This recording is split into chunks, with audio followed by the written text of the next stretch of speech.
नमस्कार, खबर हिमाचल प्रदेश देख रहे हैं आप। मैं हूं आपके साथ ज्योति।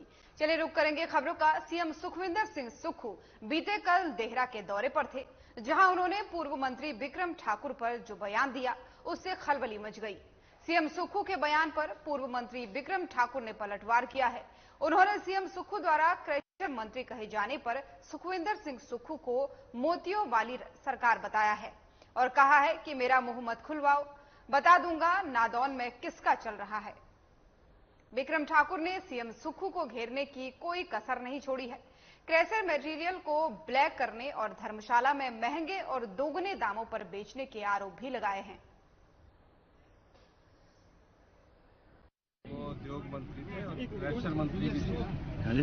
बिक्रम ठाकुर जी उद्योग मंत्री तो थे ही, क्रैशर मंत्री भी थे। सिर्फ कांगड़ा के क्यों बंद किए गए? तो मेरा ख्याल है आप भी पत्रकार है, आपको नहीं आपको भी जानकारी नहीं है।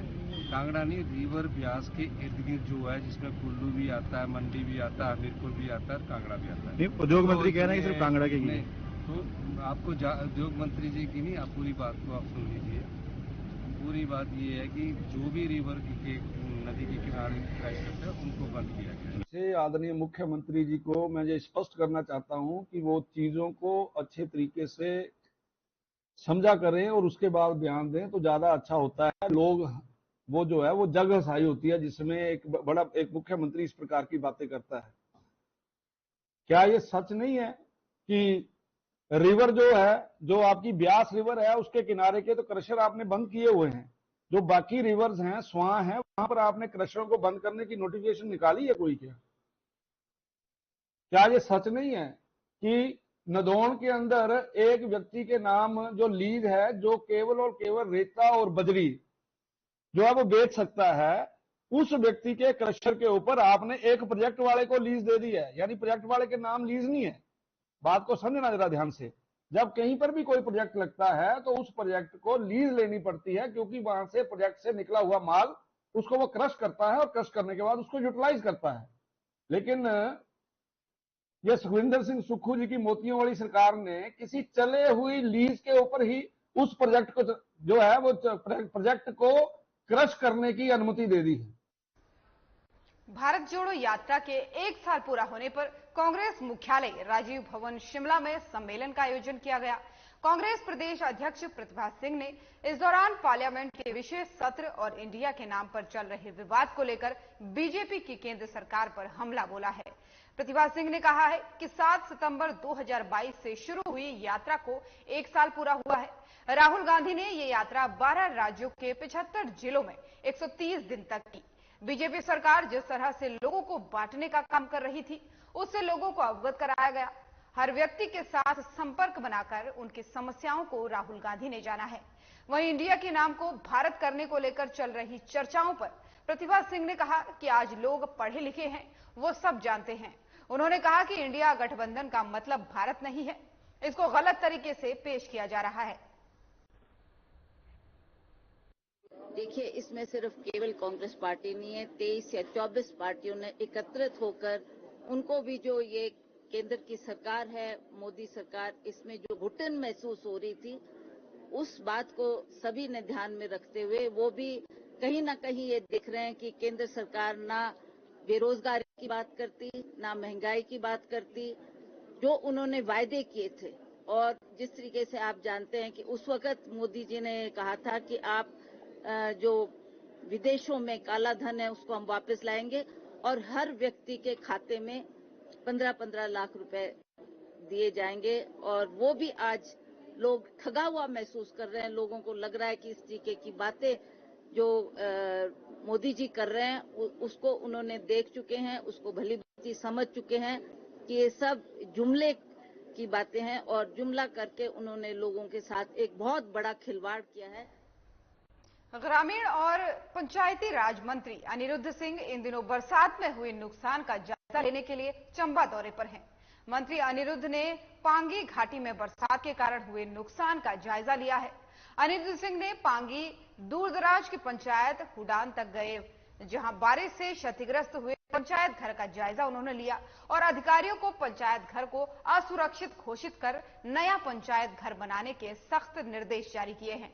साथ ही लोगों की समस्याओं को भी उन्होंने सुना और किलाड़ में पंचायत प्रतिनिधियों के साथ भी बैठक की। बैठक में पंचायती राज मंत्री को पंचायत प्रतिनिधियों ने अपने अनुभव और अपने क्षेत्र में चल रहे कार्यों की जानकारी और समस्याओं से अवगत कराया।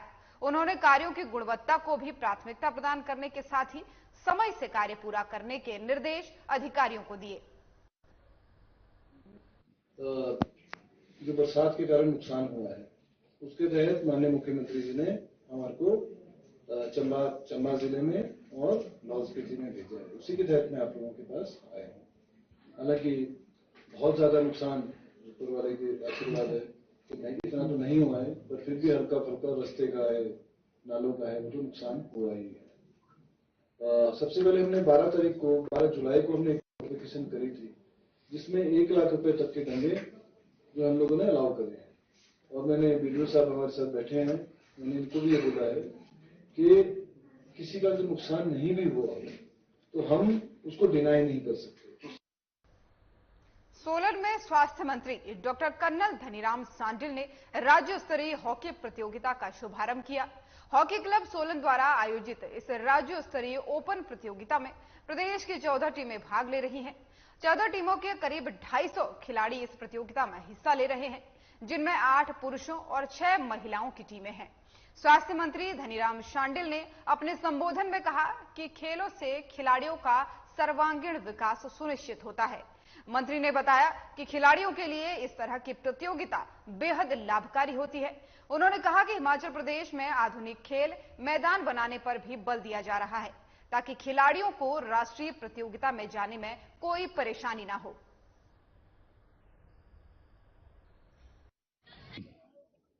और मेरा मानना है कि जो खेल कूद है वो हमारे बच्चों के लिए या किसी के भी व्यक्तित्व के लिए, उसके निर्माण के लिए मैं समझता हूँ बहुत ही महत्वपूर्ण विषय है। और जहाँ पे खेल कूद अच्छा होता है, जहाँ से बच्चे जिस भी प्रांत के, जिस भी सॉर्ट ऑफ प्रदेश के या देश के बच्चे खेलने में आगे अच्छे होते हैं, तो अच्छे नागरिक भी बनते हैं। और इसीलिए किसी भी व्यक्तित्व में संतुलन के लिए खेल को बहुत ही आवश्यक एक विषय के रूप में देखा जाता है। हिमाचल प्रदेश के जिला शिमला में सैंज इलाके में हिमाचल पथ परिवहन निगम की एक बस दुर्घटनाग्रस्त हो गई। ये बस शिमला के थरोज की तरफ जा रही थी। बस अचानक सैंज के पास अनियंत्रित होकर सड़क से बाहर हो गई। इस घटना में करीब 10 लोगों के घायल होने की जानकारी मिल रही है। हालांकि राहत की बात यह है कि सभी घायलों को मामूली चोटें आई हैं, जिनका इलाज क्षेत्रीय अस्पताल में चल रहा है।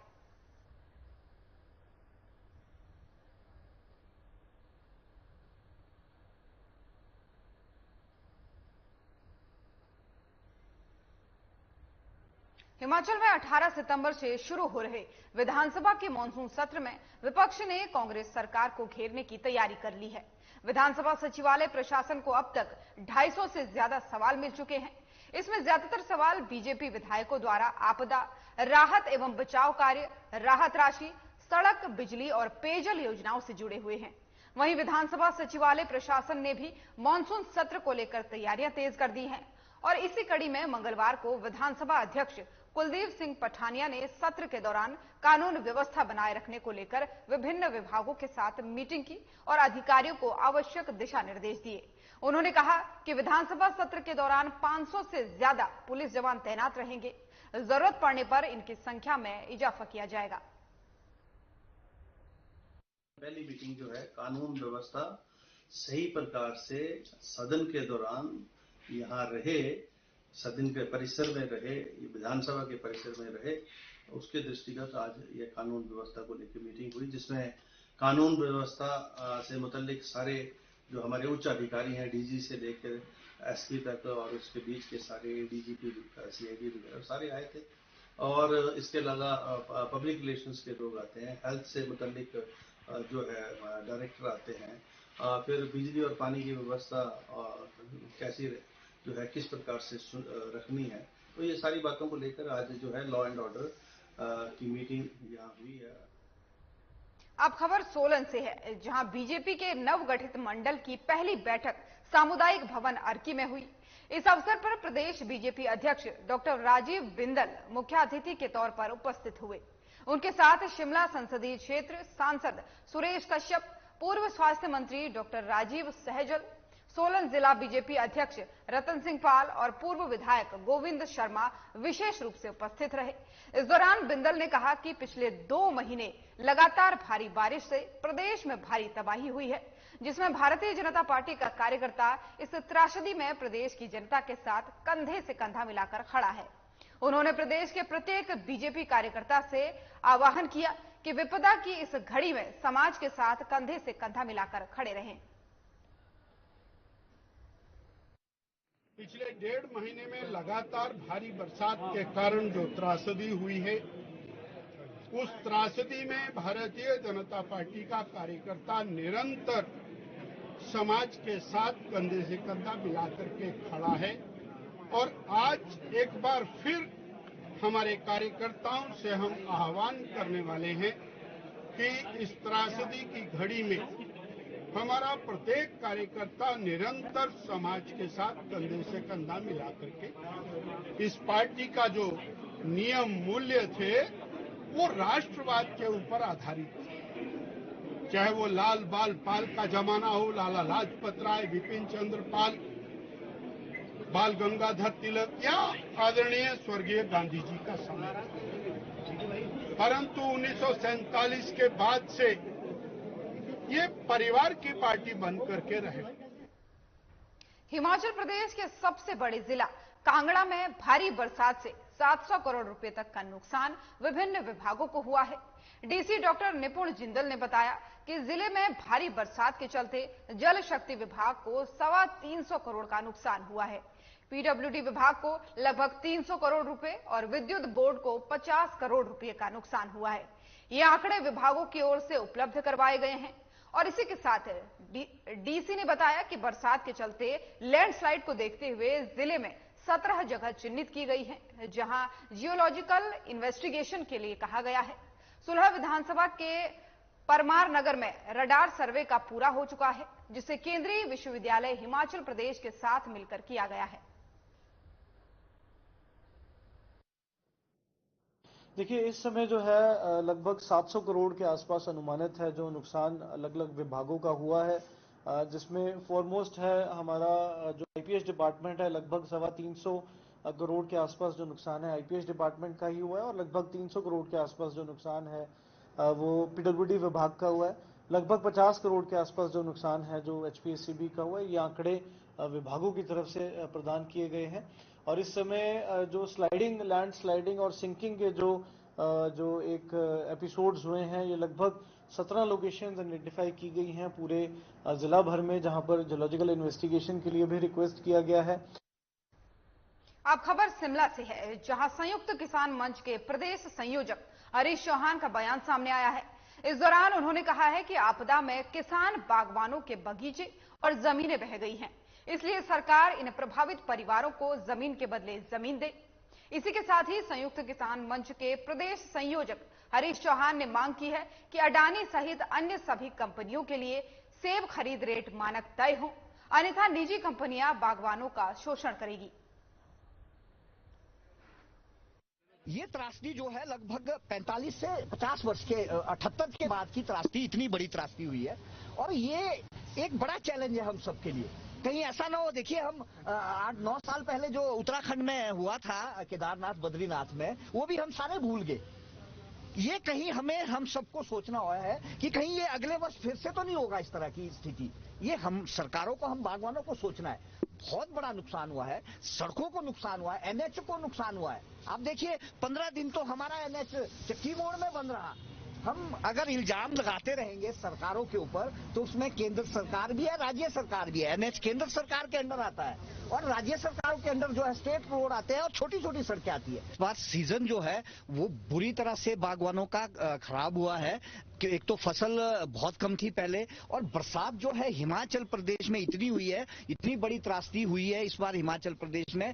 बागवानों के बहुत सारे जो है ऑर्चर्ड्स बह गए, बहुत सारा नुकसान बागवानों को हुआ, और रेट में पतझड़ हो गया बागवानों के ऑर्चर्ड्स में, बीमारियां लग गई।